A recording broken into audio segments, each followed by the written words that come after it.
Well, at long last, Oldham Council have published the accounts to the year ending 31st of March 2024, which reflects the period from the 1st of April 2023 to the 31st of March 2024. So they're really reflecting something that's gone on perhaps a year ago. And when you look at the link for the statement accounts, which I will put on this post, it contains 176 pages. And from those pages, there are some very, very sort of concerning publications within the report. First and foremost, and I'll try and take this point by point. So, the finance statement dated the 27th of February 2025. All three officers who signed the report have left before the report was issued. So the finance statement is dated the 27th of February 2025 and is signed by three council officers. Harry Catherall, who's now skedaddled over to Tameside, and good luck Tameside, and he left the council in January. Sarah Johnson, who I thought quite highly of, I thought we'd struck gold when we got Sarah Johnson on board. However, she's seen the writing on the wall and she's skedaddled, and she left Oldham Council again in January. And then Chris Kelsall, the Assistant Financial Director, who left in February. So all three council who signed the statement have left, and bizarrely, they left before the report was issued on the 27th of February 2025, which doesn't exactly fill anybody with any confidence.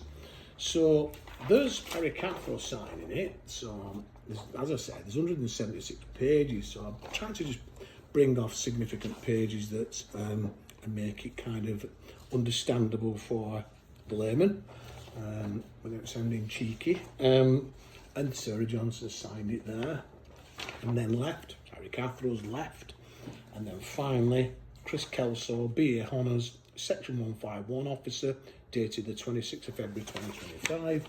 It's there. I'll publish all these, by the way, to accompany the post when it goes live. So they've left. Now then, this is where it starts turning, how should I say, a little bit dark, because we've got external auditors that cannot supply an insurance certificate. So in the absence of those officers, you look at the external officers, which is a company called Forvis Mazars LLP of 1 St Peter's Square, Manchester, MD53DE. Now on page 34, in the last paragraph, what they've said is, and I'll read it out, it says, we cannot formally conclude the audit and issue an audit certificate until we've had completed the work necessary to issue our assurance statement in respect to the council's whole of government accounts consolidation pack. That is extraordinary. So 3 officers have gone, and Mazar's saying they can't issue an assurance certificate for the accounts that they've just published. So the reserves, which I've been trying to get to the bottom of all year and trying to get some questions answered, because if you get the reserves and divide it by the overspend, you'll probably end up with a date that we're going to go bust. So bear in mind, this is the year-end accounts of the 31st of March 2024, which is the best part of a year ago right now. So this is where we're up to then. So Sarah Johnson, who was quite a shrewd cookie, there's a lovely little picture of Sarah there. In the 2023 finance statement on page 4, and the 3rd paragraph in, this is what she says. This is Sarah's writing, so these are not my words, these are our finance director's words.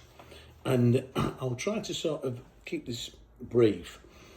When setting its budget for 2023-2024, the council approved the use of 11.5 million of earmarked reserves to support additional expenditure in those services facing increasing levels of demand, particularly children's services, which I'll come on to at another point. Unexpected and unprecedented pressures in children's but other services meant a further contribution from reserves of 60 million was required. This is a concerning situation, and the council's current reliance on reserves to fund annual expenditure must be addressed as a matter of urgency. Emphasis, must be addressed as a matter of urgency. And then she resigned and skedaddled. Further details is concerned with the narrative statement of the annual governance, both of governance statements, both of which form part of the overall statement of accounts. But here's a key thing: must be addressed as a matter of urgency. And this lady, the finance director, signed it, and she's skedaddled and left. So have all the other 3 officers, and the external auditors can't supply an insurance certificate. Make of that of what you will. But, and here's a bit, the reason I sort of said I'll come back to this, because I get sent quite a lot right now of people who are expressing concerns, but it says here, the increasing levels in demand, particular children's services. Now, I had a lady who contacted me who's got a disabled child recently, and she wanted to send her child who had disability to a particular accredited school for to deal in specially with learners. And the Oldham Council told her she could only go to ones on her list. So she had a look at the ones on the Oldham Council put forward, and it appeared that the managing directors and the owners of the 4 companies that were put forward by Oldham Council had indeed not the requested qualifications in order to deal with disabled children. What they seem to have is an association with the Oldham Council, and they were also MDs of other companies. Now, bear in mind, this is for disabled children. They also were managing directors of companies selling e-cigarettes and so on.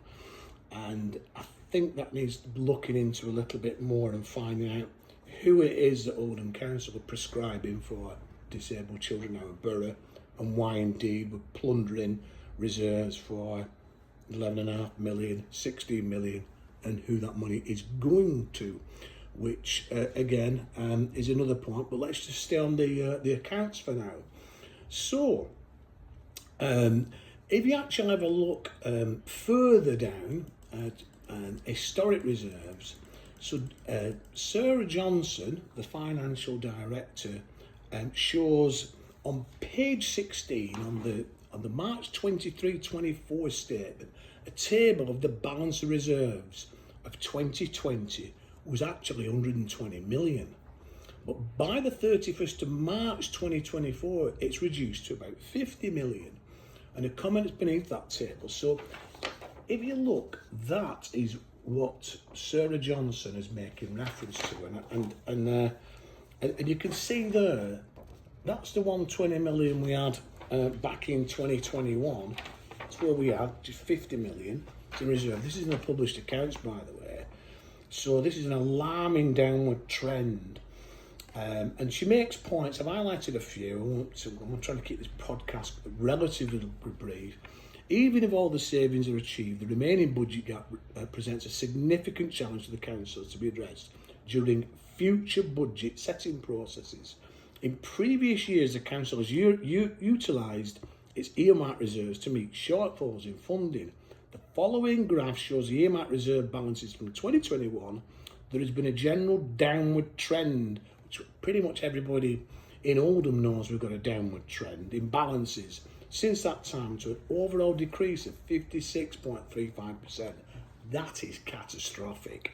That is alarming. The continued use of reserves and what I've mentioned has an impact of deferring the changes required to the balance of the budget revenue on an ongoing unsustainable means. And she says the programme will not generate sufficient savings to bridge the overall gap. Again, it's there.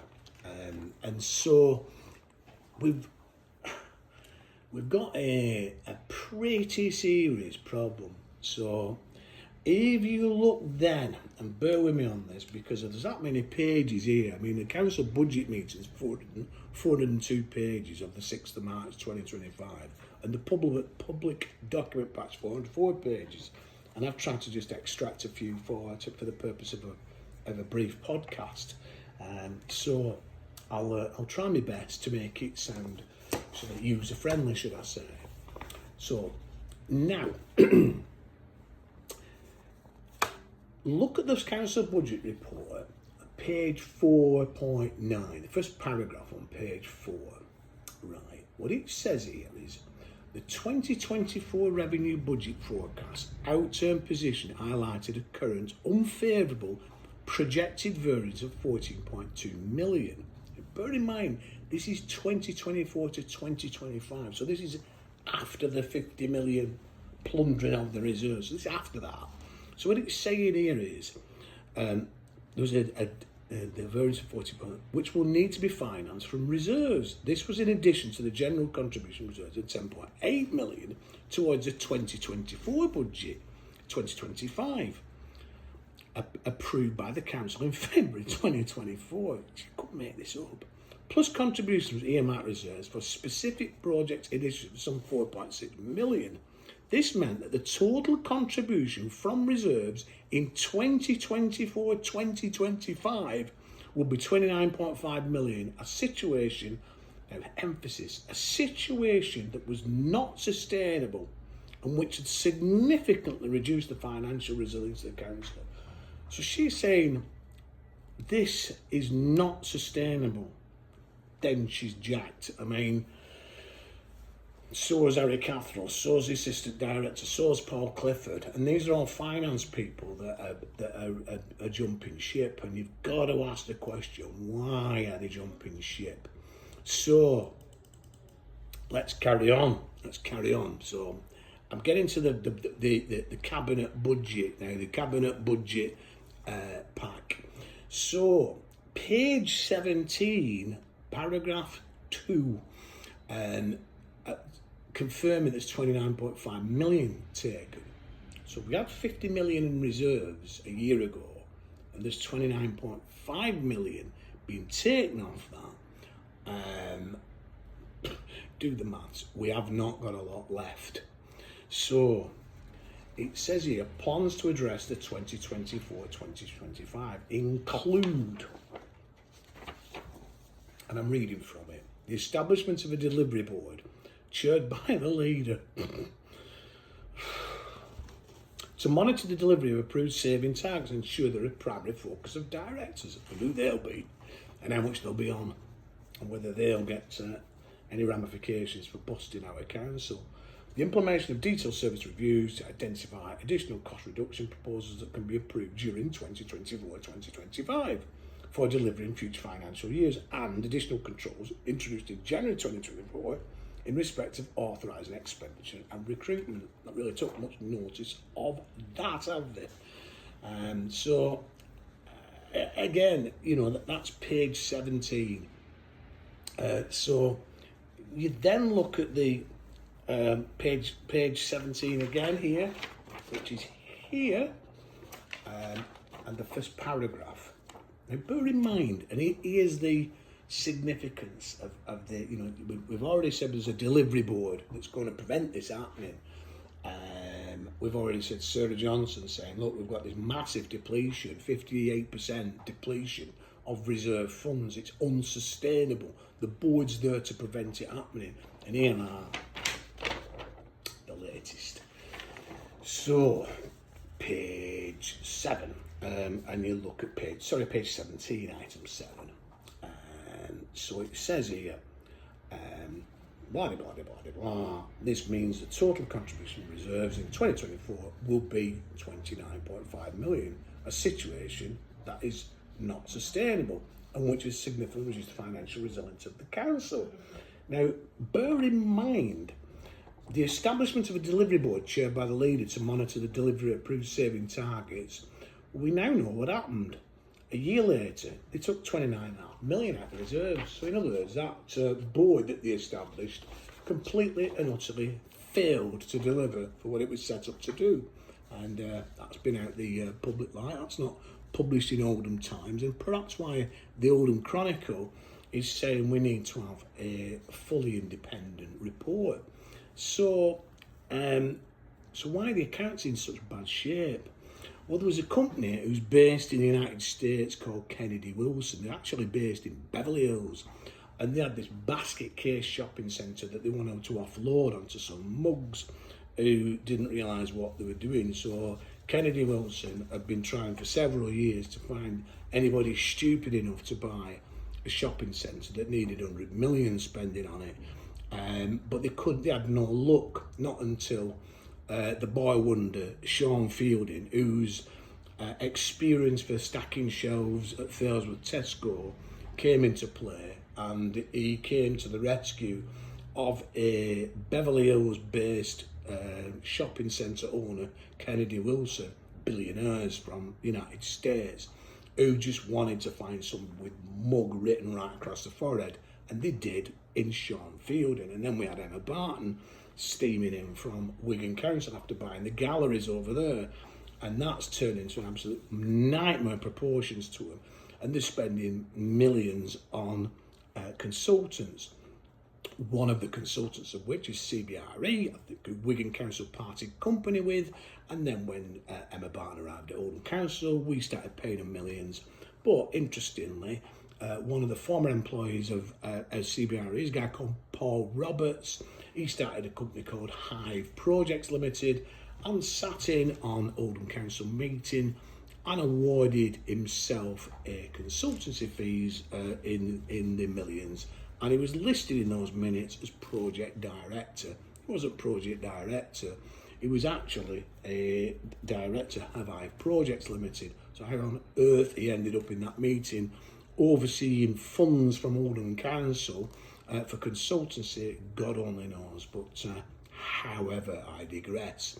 So we've got 10 million in fees to CBRE and Hive Projects Limited. And then we've got this on the 27th of February 2025, where we've published that the contract value for Wilmot Dixon so far 67 million. You add your 10 million onto what the consultants have been paid, 70, 80 million, and then the 10 million for repairing the roofs, 90 million, and then the purchase cost, another 10 million. I said at the time, Oldham Council should not be buying spindles. We can't afford it. It will be a constant drain of money on the council and potentially bankrupt the council.